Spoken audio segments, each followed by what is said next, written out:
On the night of Wednesday, June 25th, Paris was hit by one of the most intense weather events in recent years.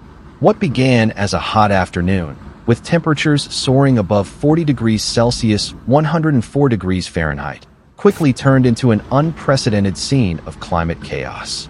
The sweltering heat, dense air, and partially cloudy skies hinted at something unusual, but few could have predicted the scale of the storm that was about to unfold.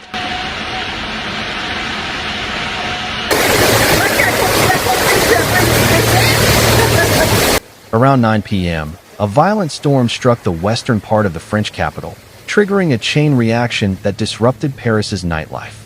Thunder roared across the sky as powerful gusts of wind swept through narrow streets, sending loose objects flying. Trees toppled, windows shook, and the sky lit up with lightning bolts slicing through the clouds like electric knives.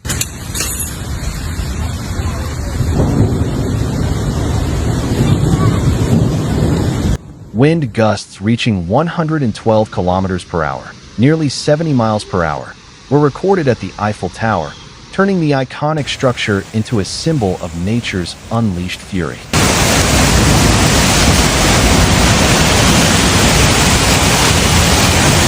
In less than 20 minutes, the temperature plummeted by over 11 degrees Celsius (20 degrees Fahrenheit), and torrential rains turned entire streets into murky canals.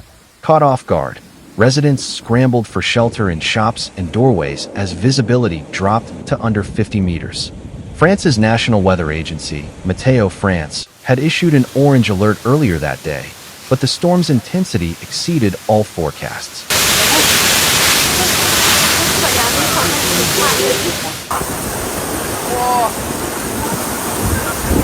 The city's western districts, particularly the 15th and 16th arrondissements, were hit hardest. Numerous trees were uprooted, rooftops were damaged, and vehicles were crushed by falling branches.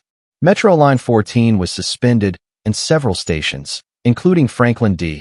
Roosevelt, Victor Hugo, and Guy Moquet, were closed due to flooding. Stairways and entrances turned into makeshift canals.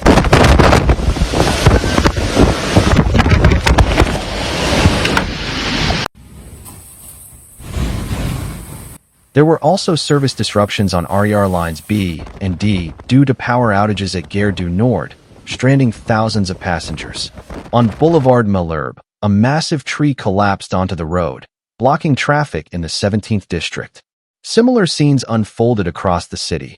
Branches slammed into cars like projectiles, restaurant terraces shook under the pressure of the wind, and emergency sirens blared nonstop. Paris firefighters received hundreds of distress calls, though, thankfully, no fatalities or injuries were reported.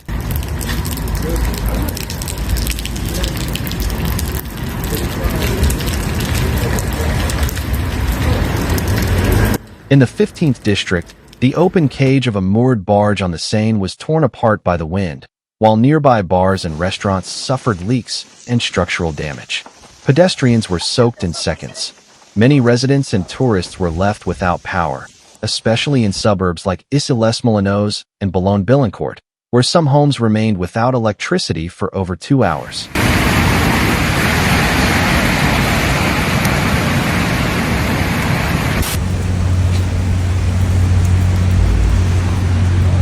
One of the storm's most symbolic moments occurred at the Grand Palais in the 8th district, where an event had to be urgently evacuated after rainwater began leaking through the roof, partially flooding the venue. The incident underscored that even Paris's most iconic landmarks aren't immune to nature's wrath. Eyewitness accounts captured the emotional impact of the event.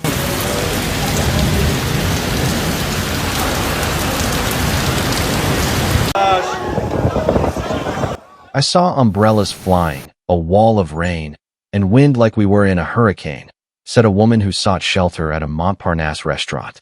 Another resident remarked, the windows were rattling, and water was pouring in through the cracks in the door. The collapse of the city's infrastructure was immediate. In areas like Quai de Grenelle,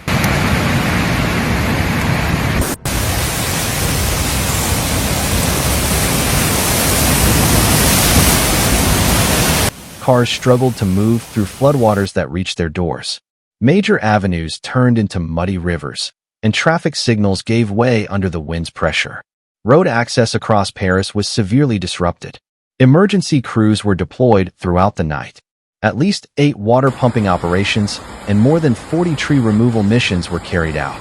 Electricians and municipal workers toiled non-stop to restore power, clear roads, and unclog blocked drains. The storm wasn't limited to Paris. According to Météo France, it was part of a broader weather system that also affected regions like Normandy, Gers, Occitania, and southern Île-de-France.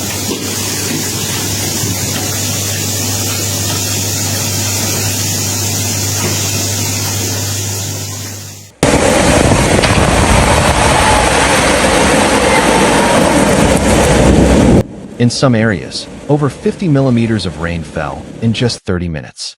A total of 57 French departments were placed under orange alert due to extreme atmospheric instability. On social media, the hashtag #OrangeParis quickly trended. Videos showing flooded streets, flying rooftops, and lightning flashing across the skyline went viral. Among the most widely shared images were a young man helping an elderly woman through the water, firefighters evacuating children from a bus, and waiters handing out blankets to soaked customers.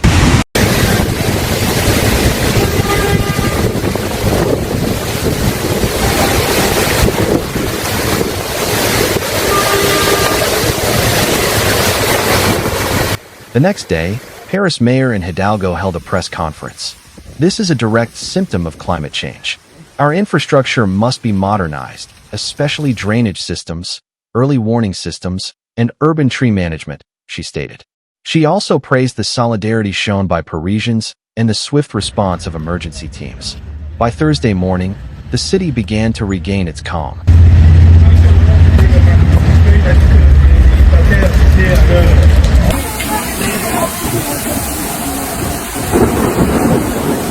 The sun returned, but the aftermath of the storm was everywhere. In the 15th and 16th districts, cars remained buried under fallen trees, storefronts were shattered, and traffic lights were still out. Schools opened with extra safety measures, and authorities urged parents and students to stay cautious. The destruction was visible on every corner of western Paris. In the 16th arrondissement, multiple streets were blocked by fallen trees that crushed parked vehicles, bent traffic signs, and tore down electrical wires.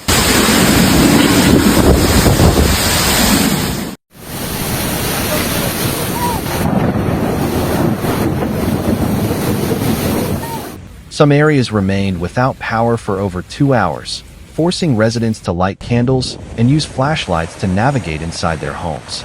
Branches flew through the air like missiles, and the thunder of trees crashing echoed through the gusty night.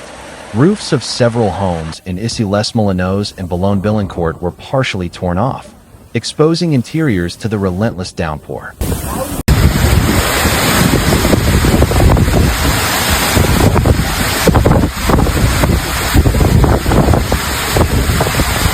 In some buildings, water seeped through window and door frames, flooding rooms and destroying furniture, appliances, and personal belongings. Billboards and metal structures collapsed in minutes, revealing the fragility of some infrastructure when faced with extreme weather.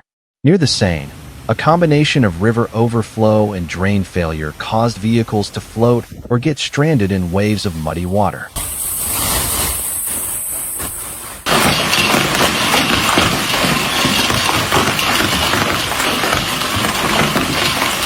The Georges Pompidou Expressway was among the hardest hit, with dozens of abandoned, half-submerged cars. Barges docked along the river were also damaged. The Annette K vessel had its roof ripped off by the wind, and the rainwater flooded parts of the interior. Shops and restaurants near the storm zone reported significant material losses. In many businesses, window displays shattered under wind pressure or were smashed by flying debris. In others, water rushed in so forcefully that it swept away furniture, merchandise, and decorations. Many visibly distressed owners said it would take days or even weeks to resume operations.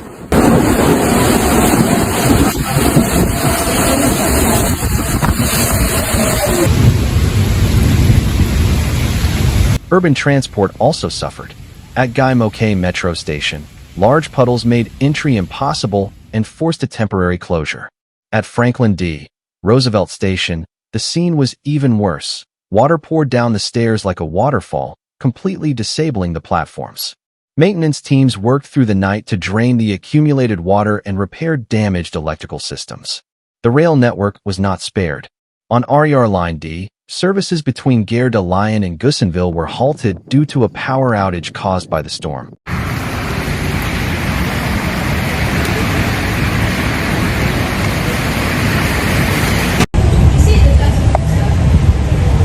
Transformers failed under the sudden load shifts brought on by trees falling onto high-voltage lines.